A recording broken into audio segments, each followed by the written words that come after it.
Question: what does a 90s Spider-Man, a mutatorship, and Western Marvel have in common? Find out on ComicPOP. Hi everybody, and welcome to Secret Wars TLDR, and of course TLDR stands for Too Long Didn't Read, which is how I feel most of the time when we read all these friggin' tie-ins. We're talking about the Secret Wars tie-ins from Marvel, Battleworld, all those ancillary books that have nothing to do with, or everything to do with, the main Secret Wars titles. We picked a book, we read it, we're going to give them to you right now. I'm Sal. I'm Ben. And I'm Tiffany. I read Amazing Spider-Man Renew Your Vows number 4. I read House of M number 1. And I read 1872 number 2, and I also peeked at Howard the Human. I knew this, and I was disappointed to hear that. But we're going to hear about it anyway. Let me kick things off with Amazing Spider-Man Renew Your Vows, number 4, written, of course, by Dan Slott, and it's drawn by Adam Kubert. This was the continuation of the Mary Jane Spider-Man marriage rekindling that they'll never come back to or do again, but they have a kid, and the kid's name is Annie Mae Parker. We finally found out her name's Anime. Nice. Yeah. Because they named her Annie and not May. I guess so that you wouldn't confuse her with the Spider-Girl character that, like... Doesn't Mary Jane also have an Aunt Anna? She does. So I assume that Anna kicked it first and then May next. So... I thought you were saying they named her Anime. That's like her name. Like that. If you name a girl Annie Mae, you can't help but think of anime. I don't know. That's how I felt. It's a cool name. Right? This finally ties Renew Your Vows into Battleworld. Ooh! And wow. Doom. Ooh. Remember when I said that Renew Your Vows has nothing to do with Secret Wars at all? Yes. Yeah, I was right. And not only was I right, but no one in this Manhattan world or whatever knows that Doom exists. Wait, What? how is that possible? The Regent, the Apocalypse character for Spider-Man, who's stealing everyone's powers and putting them on himself, Yeah. he knows because he's the Regent of that realm. But when he reveals his sinister plot, which I'll spoil now... Which I shall now spoil. Which I now shall spoil. The sinister plot is he's stealing everyone's powers so that he can fight and destroy Doctor Doom. Yeah. Or God King Doom. Sure, that's... Well, he has all of the Marvel superheroes' powers in his dumb Apocalypse body. Right, and he's... In his Apple-inspired Apocalypse and Doom's body. a god. Right, So but who, he... created reality Yes. as they know it. Right. And technically all the powers that these people have. Right? Yeah. So he's also not too bright. No, the Regent is pretty stupid. Okay. But he believes that once he captures Spider-Man and gets his spider sense, he'll be able to, get out of Doctor Doom's way. He'll be able to avoid his unmaking. Yes. Because his spider sense will tingle. Yeah. Which I guess means that Spider-Man can defeat God King Doom. Well, if we follow that... Oh, I'm about to be unmade! Let me just... Wait, how do I dodge this? Yeah, exactly. So, anyway, but while he says this, he's like, I have to destroy God and, Doom, blah, blah, blah. And Spider-Man says something like, so you're going to steal my powers and you killed all my friends because you want to fight God. And his name is Doctor Doom? Okay. How could Doom allow this to happen? I think that Regent just kept all that shit under wraps. He runs the city and keeps everything else quiet. Now, this isn't Spider-Verse. No. This is what? This is in Renew Your Vows. But is it in New York? Yes. It's in his New York. Just that one. There's 5 New Yorks. One of them's Spider Island, another one's Spider-Verse, Is another it the one's... Regency? I think it's the Regency. Okay. We also meet a whole cast of characters in one of Nick Fury's safe houses. We got a Hawkeye Nick Fury character, and it's just real boring. Fury Hawk. Yeah, Fury Hawk. That's what he should be called, and he's not. He's just such a dick. Key. Everybody does a nice job. Everyone is their own character. Dan Slott is a really good writer. He knows how to write these characters and make them seem believable, with the notable exception of Hawkeye. But since this is practically a what-if book anyway, you don't really matter. It doesn't matter. What should matter is the main story, and the main story is boring and slow. We were proven right in the idea that we don't have any connection to well, maybe Secret you Wars. will. There's no way that in Secret Wars number 6, fucking Regent's gonna come out of nowhere and punch Doom in the face. There's no way that's gonna happen. assume he'd show up and be like, I'm here to destroy you! And Doom's like, whoosh. I actually... Or finger. I kind of really hope that happens. The only thing that this does tether to Secret Wars is this. Doom's time as God is short. Of course. As like, according to all the books we read, especially last week, like, there's a lot of, it's coming to an end. It's coming to a close. Well, if the entire planet rebels against Doom, how much can he really do? Well, yeah. I think this is a lesson for Doom. He shouldn't have killed Strange. I think this is a lesson for Doom. He shouldn't have put his face on the, friggin' $1 bill. Like, he shouldn't have made himself in charge. If you're already reading this, there's no way you're going to stop. Because, number one, it's selling crazy great, which is really bizarre. Because people want it. Because they think they want it because they want Spider-Man and Mary Jane to have a kid and move on. That's what they want. That's what we want. That's not what this book is. And it's also Slott and Kubert. Really, this should be working. This issue proved we didn't need the last 3. That sucks. Unless everything comes to a head, unless all these dangling plot threads that were left in issues 1 and 2 are addressed, it doesn't matter. Now, is that up to the writers or is that up to That's all the of writer. Marvel? House of M. That took a while. Yeah, it took a long time for House of M to come out. And now that it's here, and it's not doing much. I have no idea how the sales are doing, to be honest, but I read the book, and it pretty much felt exactly how a Magneto-run world would be. This book is written by Dennis Hopeless and drawn by Marco Failla, or Failla. I'm not entirely sure how to pronounce that last name. There's the double L. Oh, yeah, it's going to be Failla. Entirely. The book really just starts off with, Magneto waking up and having some breakfast. Of course, he's pouring himself his coffee with his Magneto powers. He gets up and he has a piece of toast. He brushes his teeth. This is a riveting series so far. Oh, that's pretty much how the entire book is going. Nice. No, that's not true. There are some fun parts. But he gets up and everyone's just like, "Good morning, your Baroness." And he's just like, grumble, "Yeah, I know, coffee. Fuck you." He pretty much acts like every working class person where there's like, "I don't have time for your bullshit. I just wanted to drink my coffee." Doesn't he have... Wait, you just said there are people who are greeting him. So yeah, and they're serving on him. Yeah, why is he pouring his own coffee? Because because he wants to show off his powers, apparently. Yeah, he's the master of magnetism. Meanwhile, you've got Wanda and Pietro having breakfast, along with a green-haired chick. Yeah, that's also his daughter. That's Lorna, a.k.a. Polaris. Lorna. Lorna's there, too. And Lorna... Actually, it was Lorna and Wanda having breakfast. That's the only daughter left of Magneto now, after Axis. Yeah, because apparently... they're not his Apparently children. Scarlet Witch and Quicksilver are no longer his kids. No. That's for you, Marvel. Yeah. Eat it, Should have kept Fox. So, Wanda's on the phone yelling at her kids, wondering where they are. Magic and Speed. Oh, right. The Young Avengers. Right. Oh, there shouldn't be Wiccan? Yes, sorry, Wiccan and Speed. Yeah. Wiccan and Speed. Faust would get mad at me if I didn't remember that it was Wiccan. His superpowers is he's a bus that can't go under 55 miles per hour, otherwise it'll explode. Quicksilver runs back into the dining area, and Polaris is saying, what are you doing here? You don't like breakfast. He's like, I love breakfast. What? And he's all wet. And you're confused by that. And Polaris points this out, and he shakes himself off. He's got a giant stack of pancakes, which he scarfs down in a millisecond. Right. And then he turns on the TV, specifically to get Wanda's ire up, because you see that Wiccan and Speed have tagged buildings in the House of M universe where it's just like humans are people too. Which leads us to the fact that Magneto is pretty much oppressing all of humanity if you're not a mutant. Yeah. So much so that he has his own team of Sentinels, which are just actually vehicles in the shape of Sentinels that the X-Men are in. So you've got Wolverine and Beast and Rogue and Nightcrawler and I want to say Mystique was also there and a couple other people. And they crash a human rally, but the underground human rally. The New Avengers, as Sal told me, in this universe. Where it's Luke Cage and Darkhawk and Hawkeye and Bullseye and Speedball and other Moon people Knight who and people. Names don't cross over. Yeah. And Black Cat. And Black Cat. And all this, and and they're just we have to find a way to not be oppressed anymore. And literally a giant sentinel foot just comes through the roof and squishes Luke Cage. But Luke Cage has impenetrable skin, so he's fine. Oh, okay. And they fight each other. And it looks like Wolverine kills at least 2 people. Nice. But does As he he really? does. I don't even know. I will say this. I saw him put his claws through Iron Fist's chest. Oh. Did he say this one's for you, Morph, while he was doing it? No. That's too bad. That's because Morphist doesn't exist in this world. Also, Iron Fist is not a Sentinel.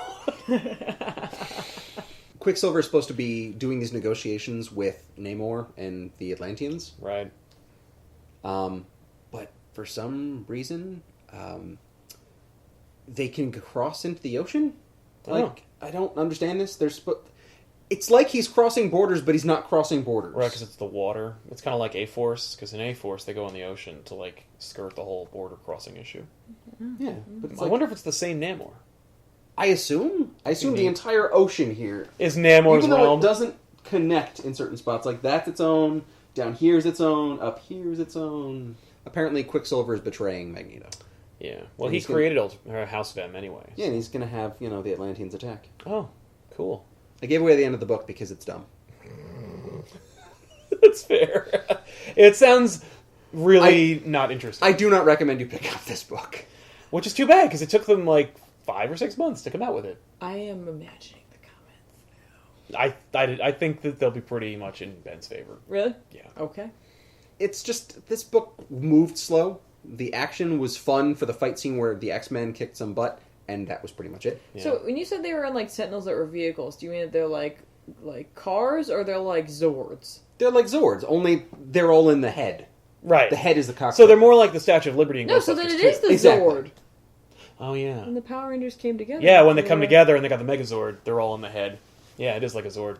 Yeah, True, but they're not separate parts. Like, they don't come Well, from I know. I just want to know if it vehicles. was a giant robot or not. It's a giant robot. So I did 1872, number 2, written by Jerry Dugan with art by Nick Varela. Last time, in 1872, we were introduced to the town of Timely. Yep. We met Red Wolf, the Native American who was trying to free the river from the power of Governor Roxxon and Mayor Fisk. Yep. Who is, running their town and territory by fear. Mm-hmm. We met the good Sheriff Steve Rogers, who saved Red Wolf from a lynching, and instead was like, I will arrest you and you will go to trial. And we inevitably learn, like, all sorts of things about how Fisk sucks. What a surprise. What a surprise, right? Kingpin's a jerk, I can't imagine. And Roxxon, of course, doesn't think Fisk is handling things well enough, so he sends for... Yeah, the bad guys. Yeah, the bad guys. Elektra, Yep. Grizzly, Bullseye, and Dr. Octopus, Otto Octavius. Oh, cool. In this world, can Bullseye for once look cool? He does kind of look cool. Okay. Like, he's just wearing a fucking, like, Western suit. Yeah. So, in this book, we pick up with that, like... Well, actually, we start with a little, like, backstory on Tony Stark. Oh, okay. Just to explain how he became a drunkard. Right, because he sold weapons and he's sad, I'm sure. That's, well, kind of. He isn't, like, it's pretty much what happens, because he was doing it during the Civil War. Yeah. So he sold them, like, a repeating rifle to the North, to the Union Army, and he's, like, out having a, like, picnic, because that's what they used to do. Right, in Gettysburg. Yeah. Well, not in Gettysburg, but they used to go and watch the battles, right? Yes, they would sit on the hill and so watch he and the battle. this chick, she's like, do you want a drink? He's like, oh, no, thank you for me. I was like, oh, wow. And he's like, besides, anyway, like, there's not going to be a battle. Like, the South is just going to surrender. Oh. And, like, she's like, oh, why? They're like, because, like, they know about my Repeater, incredible weapon. yeah. And this, like, soldier comes over. He's like, no, they don't. We didn't tell them. Yeah. He's like, what? Why wouldn't you warn them? Right. Like, well, because they will slaughter them. Yeah, we're going to make an example. And then that's what happens. And then he just starts drinking. And that's the point, like, where he's just like... Nope, that's the end of that. Yeah, that's the end of that. So, like, they threw in this little... tiny quick backstory where they're like, this is why Tony Stark drinks. That's awesome. We learn about Ben Urich. Yep. And how, like, essentially, like, everybody became afraid of Fisk. And, like, no, and he's a reporter, of course, and he wouldn't, like, he stopped telling the truth, and, like, everybody just kind of shut down, and blah, blah, blah. Mm-hmm. And we got our 4 guys that ride into town, and we totally have, like, a showdown kind of situation, except, like, Rogers is like, just back off, you know what I mean? Like, whatever. They, like, do, like, a whole flanking thing. Steve releases Red Wolf's legs, but not his hands. And he's like, I can't! He's like, just run! There's a whole, like, kind of sort of fight that ensues. I mean, like, there's a lot of, like, shooting and what have you. We find out that, like, Dr. Like, I don't even know he's a doctor, but Otto Octavius, his reason is Doc Ock, essentially, is because, like, under his coat... He's got 8 guns? He has 6 guns, plus his 2. And, That's like, Bullseye's awesome. like... You really should just learn accuracy instead of Right. just shooting as many bullets as possible. He's like, but why? Yeah, why should I? I have all these guns. Yeah, exactly. That's That's hilarious. No, I like that tactic. Well, Yeah. it doesn't really work out for him since he gets shot and he dies. Oh. Because Otto can't aim for shit. Like, he Right. just can't aim. But he had 8 guns. But like 6 of them are just going one way. Right. Just turn. Oh, damn it, Otto. But he doesn't. He's dead. He's got Bullseye in the streets, and he's got like a gun to his head. And what he decides to do then is like a stand. Like, in my opinion, what I think of when I think of Captain America is he gives like a speech to the town, Right. where he's just like, "We're not going to live in fear anymore. Like, come out, let's take this town back, like for the law and stuff like that." And you see like images of like Ben Urich. You see images of Bruce Banner, the apothecary, like Tony Stark, who's like drunkenly laying in his shop. He's like, "Steve, like, Yeah, he doesn't even know. Shut up. Who turned on the sun? right?" You see, Natasha, and you see Wilson Fisk, of course. Naturally. And like he's just going for it. Like he's just like he's like trying to be really inspiring. And like some people are coming out, like Bruce comes out, but like not a lot of town folk are coming out. They're kind of really hesitant. Yeah. And then we see over in like the pig pen that's in town, Red Wolf is cornered by Grizzly. Mm-hmm. And wait, wolf, grizzly, and pigs? Yeah, man. Oh my! We got a menagerie It's over like here. It's like a man, bear, Pig. wolf, pig. So Steve's like, "Oh!" and he goes over to like save him. Mm-hmm. And like he shoots Grizzly like, and like wings him him. like in the head. Oh, okay. He, So like, yeah. like he like shoots like, phew, Right. and Grizzly's like, "Ah!" Because grizzlies have thick skulls. I see. guess. And as he goes to make sure that Red Wolf's okay, Steve Rogers is gunned down Oh. in the pig pen, or like right before the pig pen, like he's thank going God. over. He doesn't And, like, fall in shit. No, he gets shot by Bullseye right through the chest. Oh, yeah, well, and that's everyone's the end of like. Oh, well, never mind. And like Tony fucking loses his mind. Mm-hmm. He's just like, "Steve!" But he's drunk too. Yeah. So when I'm reading that, I'm like, he's just like, "Ah!" And then Fisk comes out, and he's just like, "Here, hang on, let me help you clean up the streets." And he picks up Steve's body, and he just throws it into the pig pen. Oh. Damn it, I spoke too soon. And then the They'll pigs, eat him. Yeah, eat him. What? That's really depressing. Red Wolf gets away during this, like, because like Steve had told him to get out of there, Right. So He Red Wolf, waited and he didn't. Red Wolf gets, it's essentially his fault. Yeah. Red Wolf gets away. They like somebody like hauls Tony away. Yeah. Like shut quiet. up. And like Fisk is like, "Here's what's gonna happen. There is no more sheriff. Like I'm the law here. Yeah. I'm the mayor and I'm the law and that's it. It's over. Like Right. you ignore that. Like the stars laying in like the streets and he's like, you ignore that." Aw. And like he's like, where's the native? Well, he calls him an Indian, but still, where's Red Wolf? And like Natasha calls out from like the window. She's like, that savage like made a run for it, but she'll be able to track him down. Of course, he's in the room with her. Yeah. And she's like, "I don't know why, like I'm helping you." And like he's like, "Well, no, because together we can can do this." Yeah.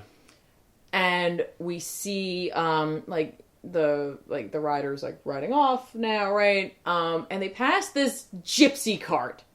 And this dude comes out of it with like this long, and what I assume is a dude because it could be an old woman because they're old, so sometimes it's difficult to tell. Sometimes it's hard to tell. With like long gray hair and like this star medallion thing, which like looks like lots of things I've seen in Marvel. It could be Nova symbol. It could be the Quasar. It could be lots of things. Yeah. But they're wearing green too, so I'm like, I don't know. That could be the Kree. Like they're like the 1872 version of the Kree. Here's what you need to know. Because I don't care about spoiling the end of this book because you gotta read it to see it because like everything I cut out of it has to do with the dialogue, the action, and like the coolness of having a showdown. Right. Comes out, walks into town, Tony's just like sitting in the streets, like drinking. And remember the vision machine? Yeah. The fortune teller? Yeah. Goes up to it. Like this guy goes up to it and Tony's like, "It's broken." He puts money into it, it works. He's like, "How did you..." And then he just walks away. Mm-hmm. And Tony's like, "You forgot your fortune." And the guy goes, "That's your fortune." And he leaves. Oh. And Tony picks it up and reads it. Starts laughing, kind of crying. We don't get to see what it is. But the next scene is Tony in his shop with his hammer and he's forging that's cool. something. And Ben Urich is writing. He's like, he could hear Tony forging something, and he's like, he's like, "We were all about to use weapons we had not used before, and it was the truth." And that's how this issue ends. That's and I was like, cool. That's pretty awesome. Right? Yeah, that's epic. I was like, it sucks because I really thought You thought he was gonna do it? I thought he was at least gonna make it to a certain point. Like, he could have died or he couldn't have died. I don't know. But, like, it turns out he was the symbol that they needed to rise up. Yeah. So... I assumed Tony was gonna pick up the star. Right. I don't know. I don't know who will do that. I bet somebody will. Probably Somebody has friggin' Red Wolf or whatever. Who knows? All I know is I'm really still digging this book. Yeah. Like, a lot. Yeah, no I kidding. like the Western feel, obviously. Well, they're writing it really well. Yeah, they are. They are. And I'm really excited to see what Tony makes. Yeah. Because it has to be an Iron Man suit, right? It'll probably look like his first one. Like, if it's Right? just tin. It's Right? Like it's... I don't know. And then I'm barely going to talk about it. I read Howard the Human. It's a one-shot. Who did it? Writer is Scotty Young. The artist is Jim Mafood. Right. That's interesting that Scotty Young would write it, but not draw it. Yeah, well, I mean, it makes sense, though. And they got Mafu to do it. Because the art style is really, like, gritty, and it's, like, really off-kilter, which really works it's for like this. it's like Zim. Yeah, it's really heavy-handed dark lines. Mm-hmm. Yeah, thick black lines. Everything's really angular. The colorist doesn't add a lot of shadow to it, which it works. It's weird, but it works. I can tell you right now, Sal would not like this book. I'm shocked. It has nothing to do with Battleworld. This is a one shot. This is a clearly Scotty wanted to. They had a joke that they had a joke and they tell. wanted to do it, and there you go. That's really what it is. It's Howard the Human. You can imagine exactly what that means. Does it mean that Howard the Duck is a guy, but Howard the rest is a of the human? world are ducks? No, they're all animals. Oh. So, like, he goes into a bar, and, like, the bartender is a lizard man by the name of Kurt Connors.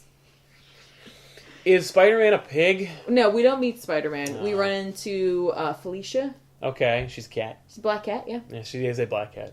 Makes sense. We run into, like, dog police, like, all, like, the dogs are all detectives. Or the detectives are, like, all dogs, so they're canines. We don't run into Captain Stacy, but he's mentioned. Oh, yeah? Yeah. There's a bunch of, like, what I assume is the Vulture, but I'm not sure, because there is a Vulture there, but he's part of a gang, so there's lots of references, you know what I mean? Yeah. It's just, like, it's a really silly story. Yeah. It's, like, a humorous, gritty crime thing. Is it written, like, funny? Like, is Yes. it written for children, or is it written for, like, adults? It's written for adults. Okay, because Mahfoud's art is, I think, simplistic enough to be construed for children, but is never for children. No, it's definitely for adults. Okay. The only thing Howard is desperate for, like, eggs and bacon. Which I was like, if you've been here forever, how would you know what that was? Not only that, but, like, yeah, isn't that disgusting? Well, he can't have it. They It's must against have the law. They must have other types Yeah. of food. It's just apparently no meat. Yeah. But there's like carnivores, I'm sure. Yeah. But isn't Look, it's a loose premise. It's just a joke, all right? Right, okay, Don't okay. you start pulling at the threads, this whole thing's gonna fall apart. Fair enough. Just read 1872. All right. Okay. We can do that. Done. We'll do that. So there you go, everybody. That was Secret Wars TLDR for this week. We'll see you guys next week with an all-new assortment of tie-ins and our opinions, of course, thereof. We'll see you guys next time. I'm Sal. I'm Ben. And I'm Tiffany. Keep reading, and yeah, so long.